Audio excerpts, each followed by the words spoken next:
Just 50 miles south of the capital, Kabul, another government convoy destroyed in an ambush as the province of Logar falls to the Taliban. Survivors pulled from ditches and taken away to an unknown fate. Also increasingly in Taliban hands, American-made military equipment, armoured vehicles here, the spoils of war in an advance towards victory. Finally today, Afghans heard from their president. As his writ dissolves before his eyes, he didn't resign as expected, appearing to think he can still talk his way out of this. Therefore, I have started extensive consultations inside the government with the elders and political leaders, representatives of people from all walks of life, and our international partners. Swift consultations are going on, and the results will soon be shared with you, my dear compatriots. But talking to whom and about what exactly is unclear. He praised his Western-trained, Western-equipped, Western-funded army currently being defeated. I know that you are worried about your present and future. I assure you that as your president, my focus is to prevent further instability, violence, and displacement of our people. In the northern city of Mazar-i-Sharif, government troops prepare. It's the focus of the latest Taliban advance. President Ghani visited just a few days ago to try and shore things up. In Taliban-held Herat, the regional capital of Western Afghanistan, fighters calling for calm and a return to normality. Taliban normality. Offices will start their work from tomorrow. Herat is a huge city. Business continues as normal and people are happy with us and our services. They will be happier. In the capital, Kabul, many who have visas for foreign travel and can get out are getting out. And beyond Afghanistan, the West left hand-wringing by Washington, pondering the mess America has caused from the second it announced a date for its troop departure, the diarising of defeat. I think miscalculation of the strength of the Taliban and the resilience of the Afghan forces is something that we've got to address. We can't just say, well, decision's been made, we walk away now. Let's convene urgently, lead on the international stage, and put in an appropriate response to the request that's come this morning.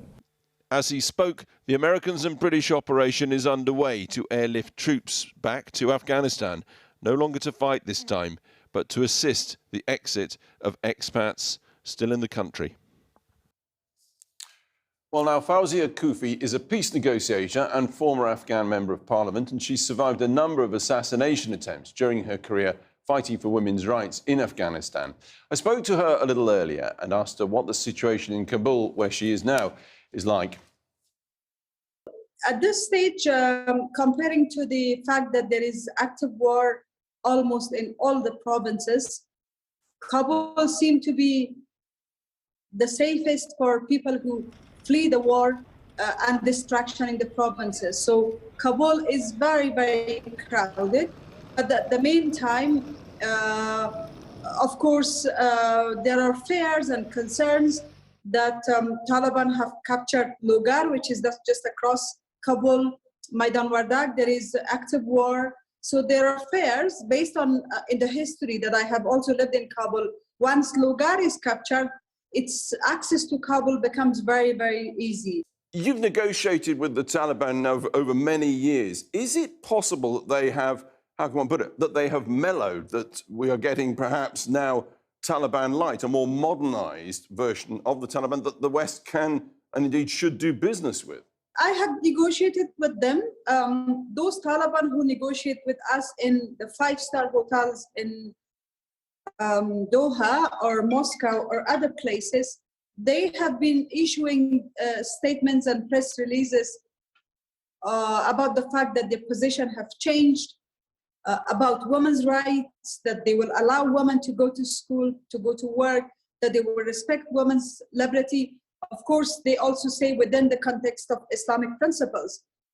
However, in the places that Taliban control, including my constituents, We have been receiving evidences and reports and even calls and contacts from the people that the Taliban do not let them to go to, especially women, to go out of their homes without a male companion.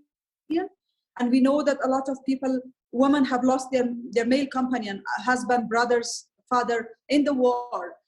And plus this undermines women's liberty and human being's nature and dignity of a woman. Also forced marriages, reports of forced marriages. So we need to really make a lot of efforts to make themselves relevant and make those generic statements that they have been issuing implementable to their foot soldiers. The UK's fought 4 wars in Afghanistan and lost them all. Isn't it time to just simply let Afghans run Afghanistan?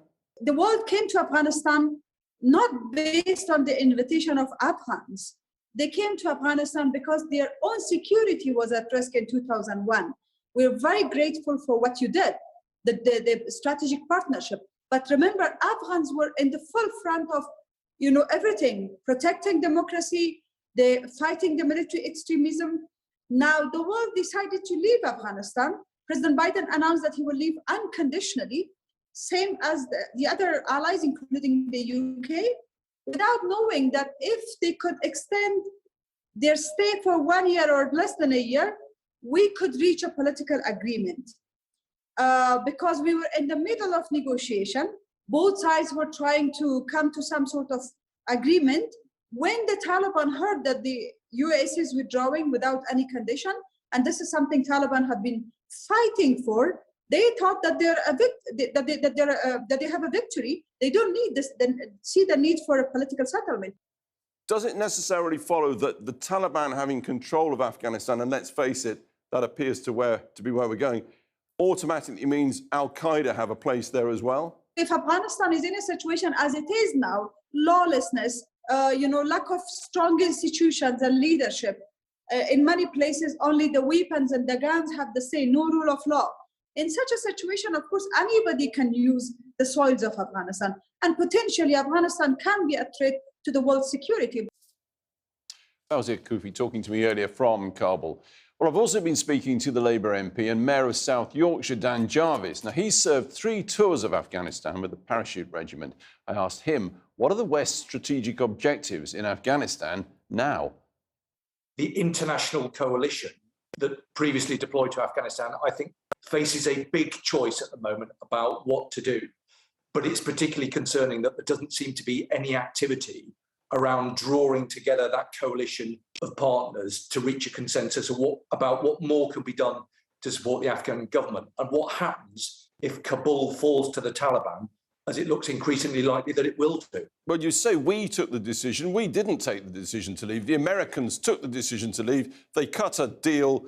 They cut out all the governments, including the Afghan government, from that. And they then gave the Taliban a date on which they would be going. So the Taliban, all they had to do was put their feet up and await victory. Well, I think that has already been shown to have been a strategic mistake. Once the Americans took the decision that they were going to depart, of course, it was inevitable that the British would have to do the same. But it does feel like we've abandoned the country, despite all the effort, the sacrifice, the resource that we put into Afghanistan over 20 years. It feels as if it's all been for nothing. So what's going to happen now? Where's the energy from the British government? What activity is taking place amongst NATO colleagues and with the UN? What high-level conversations are taking place with the Pakistan government? I don't get a sense that there's any activity around that. And I think the government needs to demonstrate that it's using its presidency of the G7 to work with partners in the region and with international allies to do everything that we possibly can, even at this late stage. The UN, to support the UN Afghan couldn't government. cope with Bosnia. They're not going to be able to cope with Afghanistan. No, but I think that we have a responsibility to the country, given the effort, the sacrifice that we've made.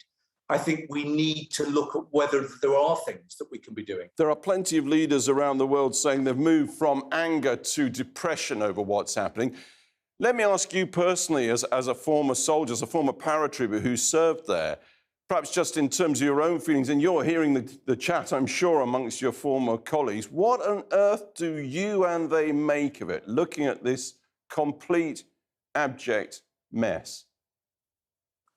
We're all heartbroken because we committed such a lot to the country. We risked everything. And many of our colleagues who we served alongside didn't come home. And this is a terrible moment for their families. They switch on their TV and they watch the unfolding horror in Afghanistan, knowing that their loved ones gave everything to that conflict, and it's all been largely for nothing.